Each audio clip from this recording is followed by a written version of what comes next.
Hello again and welcome to Money Tips. This is Charles Kelly. I'm the composer of Money Tips Daily, my Money Tips podcast, which you can find on moneytipsdaily.com, and also the author of the book, Yes, Money Can Buy You Happiness. Thanks for tuning in on Facebook Live. Great to see everybody that comes on and listens to me. That's fantastic. I much appreciate that. Always welcome your comments, whether you agree with me or not. I don't mind. I just still welcome your comments, but do check out my podcast on iTunes and Stitcher. Now, many of you might say, what do I know about money? Well, I was 25 years in financial services. I started when I was young, by the way, in case you're wondering.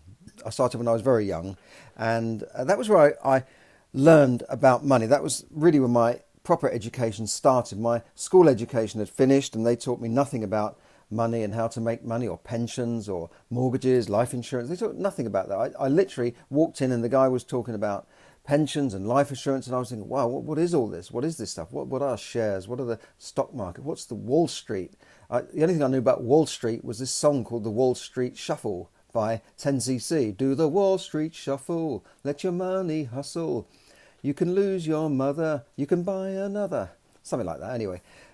So that's all I knew. So I was really in the dark until I went into financial services. Then I took courses and formal courses and external examinations and became fully qualified. And I worked for banks, insurance companies, and eventually had my own IFA, independent financial advisor package. And so that's how I learned about handling money and how to manage money. So in that time, I not only learned about money, but I was sitting face to face with hundreds, if not thousands, of clients and customers from the bank, from the insurance company, from my own business. So I saw the habits that they formed, and I was able to see, now some people did this and some people did that, and this is the result of what they did, and this is the result of what they did. And these are the things that I can tell you that just for want of a better word, let's categorize people as rich or poor. People who have money and people who don't have money. Now, I'm not talking about the poor in the developing world or the third world that live on $1 a day. I'm talking about the poor, if you like, that live in the UK or America and have every opportunity to make money and save money, but some do and some don't. So we're talking about people born in a first world country, where you have the same schools as okay, we all went to a state school, for instance, but we all had that chance in the state school to go on and do something and educate ourselves. Some of us didn't, some did, some went on to university, some made good use of their time, others didn't. So these, you have choices in life, and these are some of the things that the people with money do that the people with money generally don't. And that's my own personal experience in dealing with thousands of people over 25 years. I'm no longer an IFA, so you need to get your own financial advice here, but I can't give you financial advice because I'm not your financial advisor. But nevertheless, these are some of the things, right? So first of all, the rich tend to insure. They have insurance. Now, this could be, they have proper car insurance, they have liability insurance, they have household insurance, they have life insurance or life assurance, one or the other. They tend to cover their health. So they try and cover these things. Now, people say, I can't afford it, right? Because the poor don't do these things. And when I used to see people who said they didn't have the money for insurance, they were the people who had the biggest TVs, they smoked, between the two of them, 2 packets of cigarettes a day, which is a lot of money. And yet they couldn't afford, a few pounds a month to insure their lives or insure the mortgage debt that they had on their home. So when things go wrong, it's a disaster for them. And now the rich have a backup plan usually. They have some sort of plan in place where, if this doesn't work out, I've got something else to do. They'll have some form of contingency or backup plan to cover themselves, whether that's through insurance or planning or tax planning or in their business. And people who just wing it they're the people who say, I was just nearly there and it went wrong, because they're winging it. They haven't got the backup plan, and something will always go wrong. Life will always mess you up and kick you in the teeth when you least need it. So they have a backup plan. The rich invest and save, and the poor don't, unfortunately. They spend all the money that they earn. So when they reach 65, they say, well, I haven't got any money, and now the pension's not 65, it's 67, and I can't afford to retire, so that's it. They've worked for 40 years, they've earned money for 40 years, but they've spent every penny. Now you might say, oh, it's all right for the rich, they can afford to save. Well, that's not true, because I know people that are in pretty low-paid jobs, average type of jobs. I know a guy who works in one of these gentlemen's clubs in London, one of these posh clubs in London that he works in, and his wife does sort of cleaning and looking after kids, and yet they've managed to build a small property portfolio. Not only have they got their own house, but they've got a second and a third home. They've done it by saving, putting the money aside, buying property.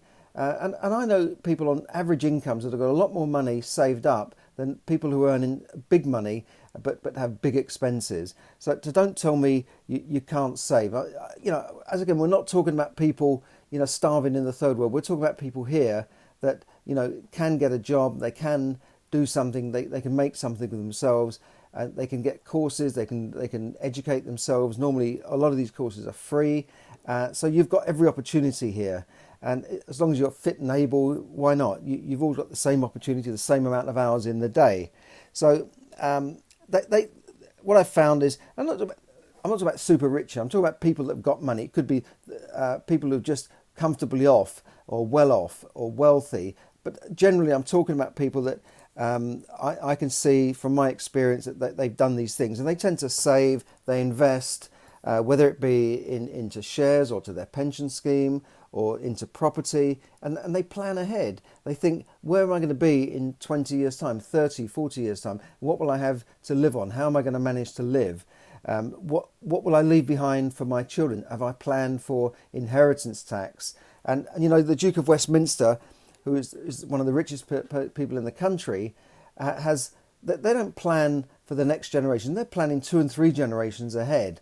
They've got a huge estate, of course, but not everyone can do that. But I'm just giving you an example there of a family that have kept their wealth together for 1,000 years. They've kept it intact for 1,000 years. And a lot of dukes and lords and ladies, they've lost their estates because, the third or fourth generation down blew it all or spent it and never replenished that money that was coming in from tenant farmers that are no longer there. And they've lost their wealth, and they've let their houses out to the National Trust because they can't even afford to fix the roof.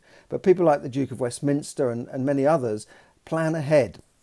They think years into the future. They think long term. They take a long term perspective. They don't just think about tomorrow or today. Let's spend my money today. Let's go on holiday tomorrow and blow all the money. Let's buy credit cards. They're planning ahead and taking the long term perspective. The poor generally don't. They buy lottery tickets and hope for the best. They think, well, maybe if I buy enough lottery tickets, one day I'll win, and that's my retirement plan. Well, not literally. But I've had people say to me, well, if I don't have enough money to retire, the state will look after me. Or if I die and my wife hasn't got any money, the state will take care of her. Or she can get married again. They say that. They say that in front of her. They say, well, she can always get married again. Or she's got the house. Yeah, you got the house. But what about the bills? What about sending kids to school? What about all those things? How's she going to work and do everything and send the kids to university and plan ahead? No, just having the house is not enough. You still need to run the house. And this sort of stuff, I've heard it all. The state will look after me is one of the favourites, that I hear.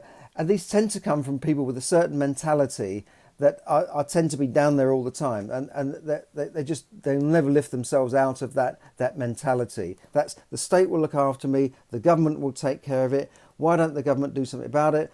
That's the reason I'm not successful, because the government won't help me, or the government are not doing enough for me. That's the mentality, and that's why they always stay poor. Okay, the rich have what I would call pillars of income. They don't just have the business is built on pillars. So if you imagine the Parthenon in Greece, it's this big building and they've got pillars, right? They've got columns going down. So that if one of those columns fell down, the whole thing is not going to fall down.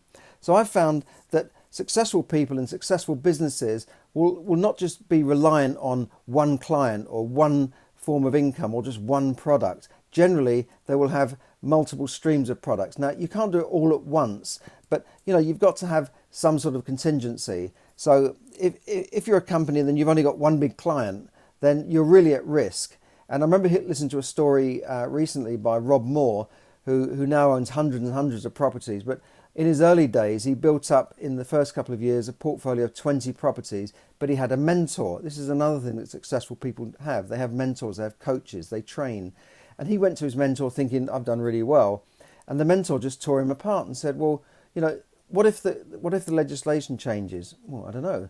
What if the government changes things and your strategy has been scuppered? What if you're doing all single lets? What if the interest rates go up and property prices go down and the bank's calling your money? So he was saying to him, look, you're okay, but that's not enough. You need to keep moving forward, keep building, keep innovating, and keep looking for different forms of income. Maybe not just one strategy, single lets. Maybe look at HMOs. Maybe look at commercials, and that's what he did. And now he owns and controls with his partners something like 700 or 800 properties, because he got himself, and he owns a training company which turns over millions as well, and he's written books, and he's got other forms of income. So if anything happened to the property industry or the property business, he's got something to fall back on. That's what successful and wealthy people do. They have some form of backup plan. The rich have a disaster recovery plan. Others don't. I'll come into what that is in a second. Now, like when I was a counsellor and a mayor for many years, and I noticed that the council also do this. They have policies and backups. They're very careful and deliberate, and they do things very slowly, but they do things properly. Everything's in writing. They have policies so that if something goes wrong, this is what we do. If the building is broken into and the building's flooded, this is what the plan is. Now, I'll explain a bit more about this, but my word of the day is actually disaster recovery. What is disaster recovery? It's not recovering from a disaster and think, oh my God, I've had a disaster. Disaster recovery is a plan of action. It's a plan and action and policies that are put into place in the event of a disaster. So a disaster could be a failure on your computer system.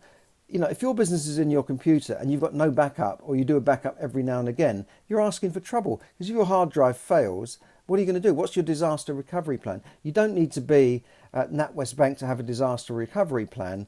You can be a small business or just someone in a house that says, well, I'm going to back up my data. That's a disaster recovery plan, and maybe leave the data drive that you back it up onto somewhere else other than next to the computer, which could be flooded or lost in a fire. So councils have these things. They have a disaster recovery plan. Banks have these things. Banks have they even rent another office, and they have a whole trading floor, so that if their trading floor goes down, the building gets blown up, they can then immediately move their trading staff onto that trading floor. So, but you don't have to be a bank to have a disaster recovery plan. But what you can do is think like them. Think about having a backup plan. Thinking about protecting your wealth. Think about planning ahead. Think about protecting your reputation, your brand. And this is what the people who are thinking ahead and taking a long-term view do. That people who end up with nothing and broke all the time, or they might earn a bit of money and lose it, like the stars who lose it all, that I said in my book. The stars who lost it all, people that have earned millions. In the case of Mike Tyson, 300 million, and yet he's broke. Lots of film stars, lots of singers.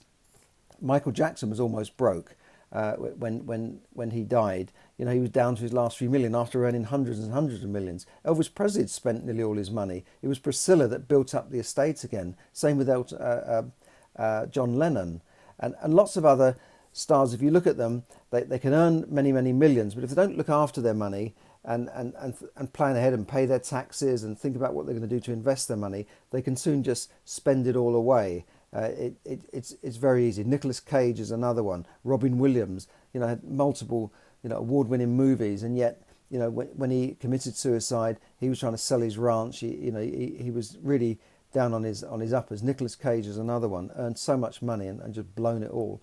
I was reading about another star recently that's gone through 500 million, the star of the Pirates of the Caribbean, and his name is gone at the moment, but I'm sure you know who he is. He spent hundreds of millions that he's earned in his big movies, those three big Pirates of the Caribbean movies that he's earned money on. So think about that, and think about what these people do that ordinary people don't do. And one thing that you can do to improve your financial situation is to keep learning, and keep improving yourself. Most people never take a course after they leave school. Most people never even read a book after they leave school. I found that people that are progressive and successful tend to be learning. And these days, you can't just stay in one job for the rest of your life. It's not going to happen. Things are going to change. So keep learning. For instance, on property, you can learn how to invest in property. Don't just go out and buy a property. Take courses, learn about it. If you want to know how to learn about it, send me an email, charles@charleskelly.net, or on Messenger, and I'll put you in touch with a company that will give you a free taster course to give you an overview and see how deep you want to go into it. So what is the risk there? Nothing. Just maybe a day or two out of your time. So that's certainly a key to building and preserving wealth, is to never stop learning and never stop improving. So thanks very much for listening. Check out my podcast on iTunes and Stitcher, and I hope to see you again. Thanks for tuning in, everybody that I can see there. Great to see you, and I will speak to you again soon. Thanks very much.